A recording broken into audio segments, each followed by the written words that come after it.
বস্ত্রে যদি ছোট্ট একটা ছিদ্র উৎপন্ন হয় আর যদি আমরা তার দিকে নজর না দিই, তাহলে সময়ের সাথে সমগ্র বস্ত্র ছিঁড়ে যায় আর কোনো কাজে আসে না। যদি কোনো একটা নৌকাতে ছোট্ট একটা ছিদ্র উৎপন্ন হয়, তাহলে সময়ের সাথে পুরো নৌকাই জলে ডুবে যায়।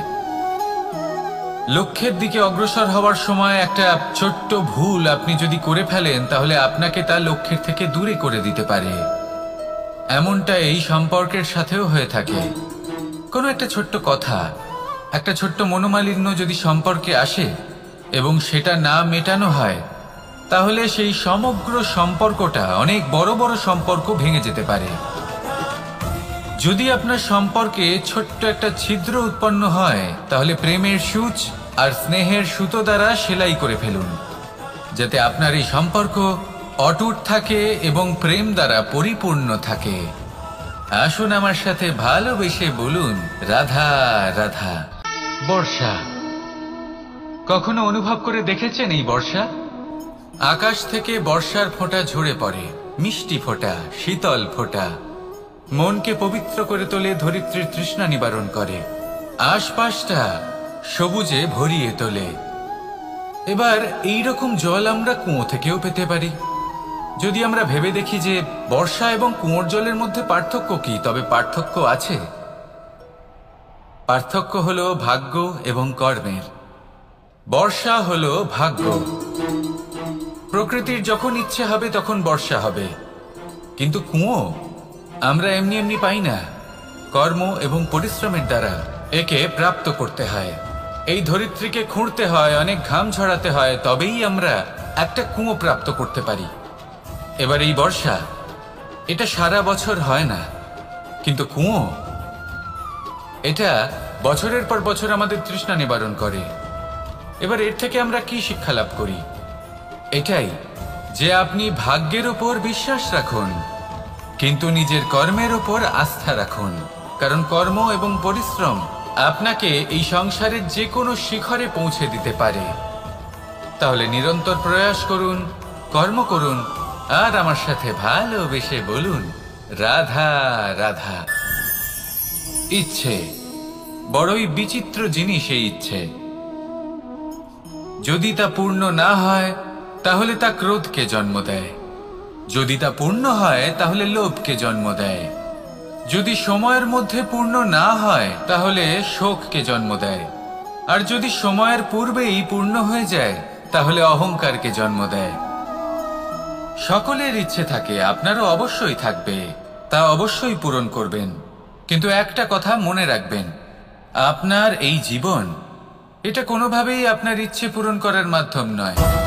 এ হলো ধৈর্য সাধনের এক মাধ্যম, নিয়ন্ত্রণ করার এক মাধ্যম। নিয়ন্ত্রণ নিজের কামনার ওপর, নিজের ইচ্ছের ওপর, নিজের আবেগের ওপর। কারণ ইচ্ছে এটা হলো সেই অশ্বের মতো, যা একবার লাগাম ছাড়া হয়ে গেলে, আপনার হাত থেকে যদি এই লাগাম বেরিয়ে যায়, তাহলে তা আপনাকে সোজা বিনাশের পথে নিয়ে যেতে পারে। কিন্তু যদি আপনি একে নিয়ন্ত্রণ করতে পারেন, তাহলে এটা আপনাকে সাফল্যের শিখরে অবশ্যই পৌঁছে দিতে পারে। তাহলে ইচ্ছেগুলিকে নিয়ন্ত্রণ করুন আর আমার সাথে ভালোবেসে বলুন, রাধা রাধা। আমরা আনন্দ লাভের জন্য ভালোবাসি মা বাবাকে, ভাই বোনকে, পরিবার পরিজনকে, বন্ধুকে, প্রেমিকাকে। আমরা চাই যে সকলে যেন আপন হয়ে থাকেন, আমাদের কাছে থাকেন। কিন্তু মানুষের একটা প্রবৃত্তি আছে যে তিনি যা লাভ করে ফেলেন তার মূল্য তিনি বুঝতেই পারেন না। যদি আপনার বাড়ির কাছে একটা মিষ্টি জলের সরোবর থাকে বা সুন্দর নদী থাকে, তাহলে জলের গুরুত্বটা কি আপনি তা বুঝতেই পারবেন না। সেইখানে আপনি যদি কোনো একটা মরুভূমিতে যান, আপনি অনুভব করতে পারবেন যে এক একটা ফোঁটা জলের কি গুরুত্ব, তার মূল্য কি। সুখের মুহূর্তে যদি আপনজনদের মনে রাখেন, তবে দুঃখের মুহূর্ত নিজে থেকেই দূরে সরে যাবে। ভালোবাসা এবং তার সাথে স্মরণ করা, এটাই তো হলো জীবনের এবং ভালোবাসার আসল মূল্য। আসুন আর আমার সাথে ভালোবেসে বলুন, রাধা রাধা। ধন মানুষের জীবনের সবথেকে বড় প্রয়োজনীয়তা, সেই অস্ত্র যার দ্বারা মানুষের জীবনের অনেক সংকট দূর করে দেওয়া যেতে পারে। সেই মাধ্যম যার দ্বারা সংসারের সমস্ত জাগতিক সুখ স্বাচ্ছন্দ্য লাভ করা যেতে পারে। কিন্তু ধনের দ্বারা আমরা সবকিছু লাভ করতে পারি না। জাগতিক স্বাচ্ছন্দ্য আমরা লাভ করতে পারি, কিন্তু সুখ লাভ করতে পারবো না। সুখের উপকরণ আমরা লাভ করতে পারি, কিন্তু সুখের অনুভূতি লাভ করতে পারবো না। আনন্দ, সন্তোষ, প্রসন্নতা এগুলো ধন দ্বারা লাভ করা যায় না। কিন্তু হ্যাঁ, আনন্দ, সন্তোষ আর প্রসন্নতার সাথে যদি কোনো কাজ করেন তাহলে অবশ্যই ধন লাভ করবেন। তাহলে আসুন আর এই প্রসন্নতার সাথে বলুন, রাধা রাধা। মানুষ শুধুমাত্র দুই ধরনের ব্যক্তির সামনেই নত হন। একজন হলেন তিনি যাকে তিনি সম্মান করেন, আর আরেকজন যাকে তিনি ভয় পান। এবার কোনো ব্যক্তি যদি আপনার সামনে নত হন তাহলে তার পেছনের কারণ কি? আপনার প্রতি সম্মান নাকি আপনার প্রতি ভয়? সেটা আপনাকেই বুঝতে হবে। যদি আপনি এমন মনে করেন যে তাতে কি যায় আসে, ভয় হোক বা সম্মান, কেউ আমার সামনে নত তো হচ্ছেন, যদি এটা আপনার চিন্তা ভাবনা হয় তাহলে আপনাকে মনে করিয়ে দিই, এই সময় বদলাতে বেশি সময় লাগে না। আজ যে ব্যক্তি আপনাকে দেখে ভয় পাচ্ছে, কাল এই ভয়ের সমাপ্তিও ঘটতে পারে।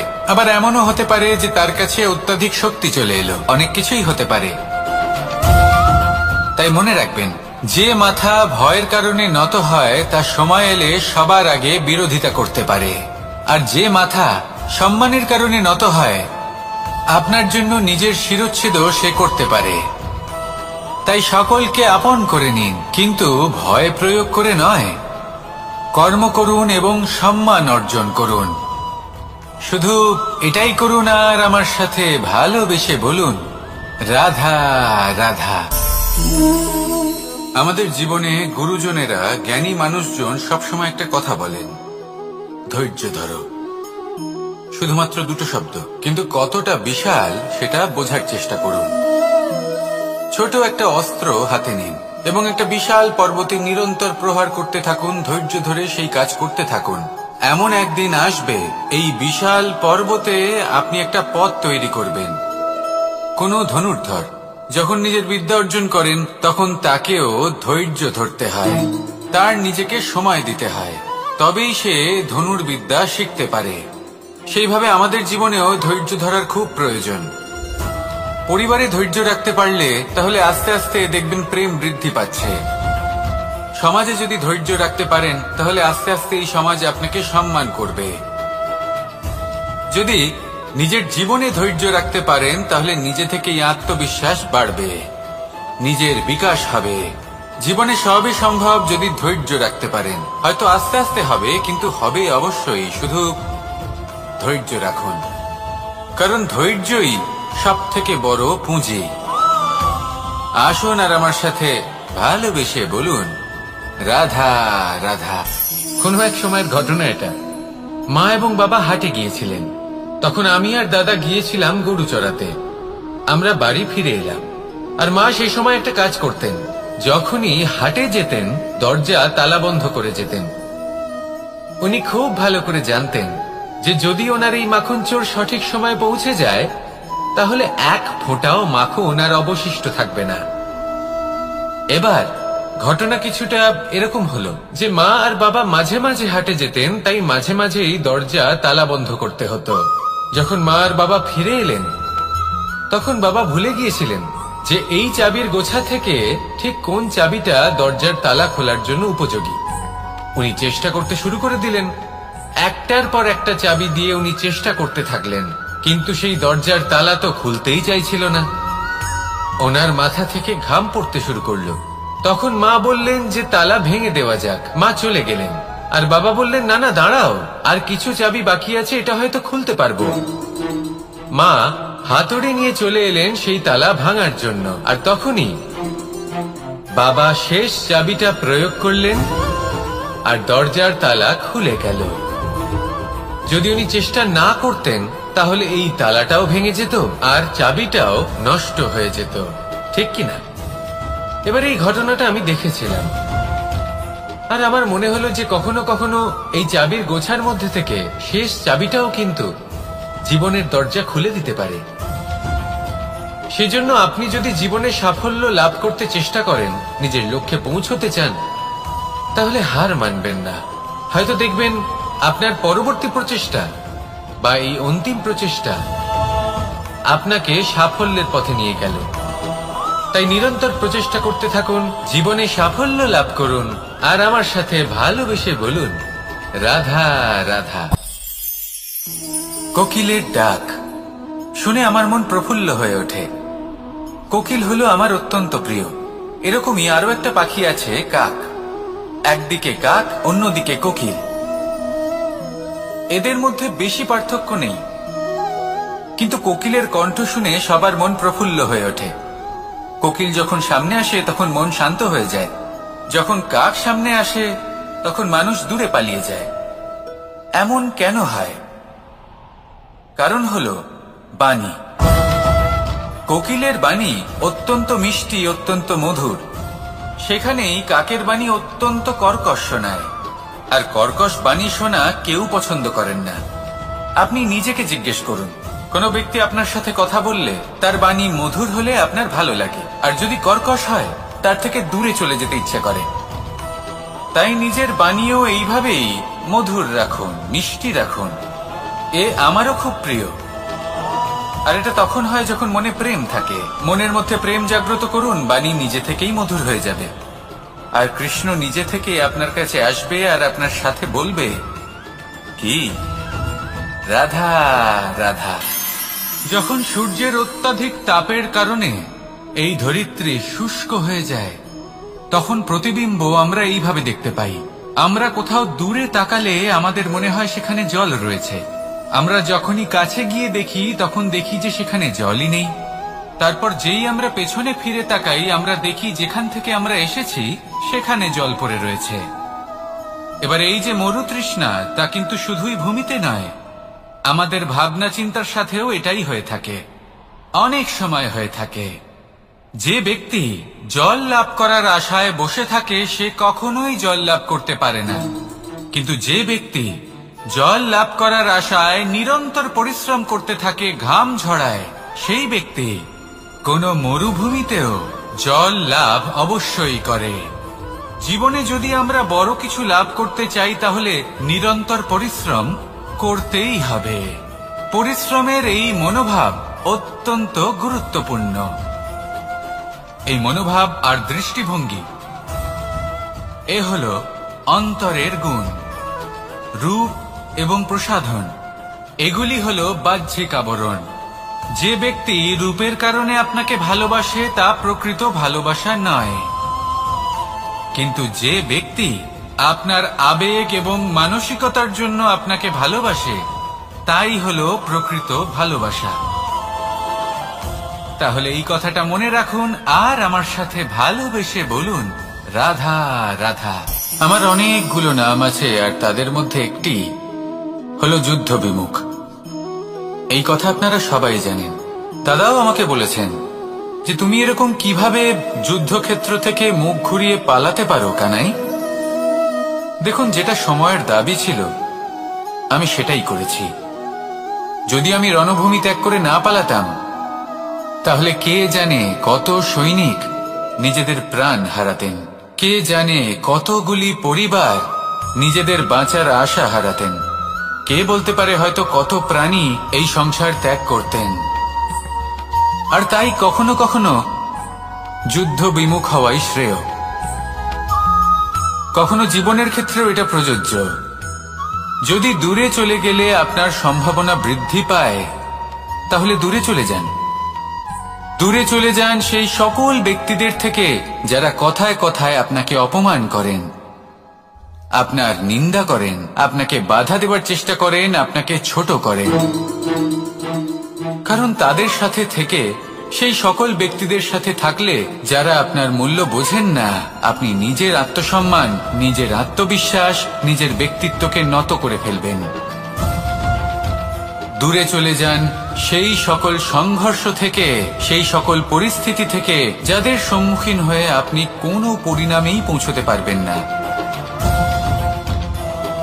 যদি আপনি এইভাবে যুদ্ধ বিমুখ হয়ে উঠতে পারেন, যদি এই প্রবৃত্তি আপনি নিজের মধ্যে জাগ্রত করতে পারেন, তাহলে আপনার সামনে সেই যুদ্ধ চলে আসবে যাতে বিজয় লাভ করে আপনি নিজের অস্তিত্ব খুঁজে পাবেন। আর সেটাই হলো সবথেকে বড় জয়লাভ। আসুন আমার সাথে ভালোবেসে বলুন, রাধা রাধা। মানুষ নিজের জীবনে সেই সবকিছু লাভ করতে পারে যা সে কামনা করে। শুধু প্রয়োজন হলো ইচ্ছে এবং সিদ্ধান্তের। এবারে ইচ্ছে আসলে কি? সেটা হলো এই মনে প্রকট হওয়া একটি ভাবনা, একটি আবেগ। শুধু তা দিয়ে কিছুই হয় না। যখন সেই ইচ্ছের সাথে দৃঢ় প্রতিজ্ঞা জুড়ে যায়, তখন বিষয়টা এগোতে থাকে। একটা উদাহরণ দিই, ধরুন আপনি মরুভূমিতে আছেন এবং আপনি মধুর জল পান করতে চান। এটা হলো শুধুমাত্র আপনার মনের একটি ইচ্ছে। যখন এই ইচ্ছের সাথে সিদ্ধান্ত জুড়ে যায়, তখন আপনি সেই মরুভূমিতে গর্ত খুঁড়তে চেষ্টা করেন। আর যখন এই সিদ্ধান্তের সাথে নিষ্ঠা জড়িত হয়, তখন আপনাকে সেই জল লাভ করার থেকে কেউ বাধা দিতে পারে না। ইতিহাস এটার সাক্ষী। যিনি নিশ্চিত করেছেন, তিনি সেই সবকিছু লাভ করেছেন যা তিনি লাভ করতে চেয়েছেন। সেই জন্য ইচ্ছে থাকা খুব দরকার, কিন্তু তাকে সিদ্ধান্তের সাথে জুড়ে নিন। সিদ্ধান্তকে নিশ্চিত করে ফেলুন, সবকিছু লাভ করবেন। আর তখন এই মন প্রসন্ন হয়ে বলবে, রাধা রাধা। বনের মধ্যে যদি আপনি কোনো বিষাক্ত সাপ দেখেন, তাহলে কি করবেন? আপনি তখনই তার থেকে দূরে পালাতে চেষ্টা করবেন।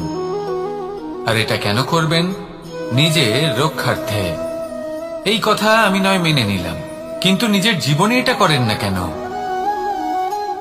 আপনি যেখানেই যান, যে স্থানেই যান না কেন, প্রত্যেক সময়, প্রত্যেক মুহূর্তে এমন বিষাক্ত সাপ আপনি অবশ্যই খুঁজে পাবেন। আর সেই সাপ নয় যাদের আপনি বনে খুঁজে পাবেন। এরা হলো সেই সাপ যা আপনাকে পাপ করতে বাধ্য করবে। আপনার অন্তরের বাসনা, ক্রোধ, অহংকার, লোভ, ঈর্ষা এদের বৃদ্ধি ঘটাবে। দেখুন, বনের এই সাপ আপনাকে একবার ছেড়ে দিতেও পারে, ছোবল নাও মারতে পারে, কিন্তু এই যে পাপরূপী সাপ আছে, তা অবশ্যই ছোবল মারবে। কর্ম যদি করেন তাহলে অবশ্যই ফল পাবেন। সেই জন্য যখনই কোথাও যাবেন, যদি এমন কাউকে দেখেন, যদি এমন কিছু দেখেন যে আপনাকে পাপ করতে বাধ্য করছে, তাহলে সেই মুহূর্তে সেখান থেকে পালিয়ে যান। যেমন বনের সাপ দেখে আপনি পালাতে থাকেন। সৎকর্মের রক্ষা অত্যন্ত আবশ্যক। আসুন আর আমার সাথে ভালোবেসে বলুন, রাধা রাধা। এই সংসারের সবথেকে বড় সুখ কি? কেউ বলবেন নিজের লক্ষ্য প্রাপ্ত করা, কেউ বলবেন ধন উপার্জন করা, কেউ বলবেন নিদ্রাই সবথেকে বড় সুখ, কেউ বলবেন রাজ্য লাভ করা, আবার কেউ বলবেন মাতার হাত থেকে খাবার খাওয়া, আদি ইত্যাদি। কিন্তু যদি সত্যি কথা বলি, এই সংসারের সবথেকে বড় সুখ হলো সেবা করা। কখনো কাউকে সেবা করে দেখুন। এই সেবা দ্বারা অন্য কোনো মানুষের আশীর্বাদ লাভ করাতেই সুখ রয়েছে। আপনার সেবা ভাব দ্বারা যখন কোনো মানুষ নিজের অন্তরাত্মা থেকে আপনাকে আশীর্বাদ করে, তার থেকে বড় সুখ আর কিছুই নেই। কারণ প্রত্যেক মানুষের মধ্যে ঈশ্বর বাস করেন। নরের সেবাই হলো নারায়ণের সেবা। নিষ্কাম সেবা করাই হলো সব থেকে বড় সুখ। তাই নিজের অন্তরে সেবার এই ভাব জাগ্রত করুন। যে সুখের কথা আমি বলছি, সেই সুখ অনুভব করেই দেখুন। এই মন সুপ্রসন্ন হয়ে বলবে, রাধা রাধা। বায়ু পঞ্চতত্ত্বের মধ্যে তৃতীয় তত্ত্ব। কেউ একে সমীর বলে, আবার কেউ একে পবন বলে। প্রথম কথা হলো এটাই যে এই বায়ু আমাদের জীবন দান করে প্রতিদিন, প্রত্যেক মুহূর্তে। এই বায়ুর কারণেই আমরা নিঃশ্বাস নিতে পারি, জীবিত থাকতে পারি। এই বায়ুই হলো সেই যা সকল মেঘেদের একত্রিত করে একটি স্থানে আর বর্ষা ঘটায়।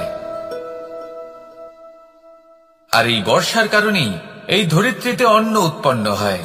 এই বায়ুকে দেখুন, কখনো এতটা সৌম্য যে আপনার কোনোই তফাৎ বোধ হয় না, আর কখনো কখনো এমন রূপ ধারণ করে ফেলে যে অনেক বড় বড় পর্বতের আকার পর্যন্ত বদলে ফেলে।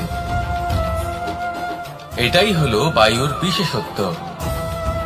বায়ু শেখায় যে সময়ের সাথে সাথে বইতে থাকো, সকলকে জীবন দান করো, সকলকে সাহায্য করো, কিন্তু যখন বিপদ সামনে আসবে তখন দৃঢ় হয়ে সম্মুখীন হও।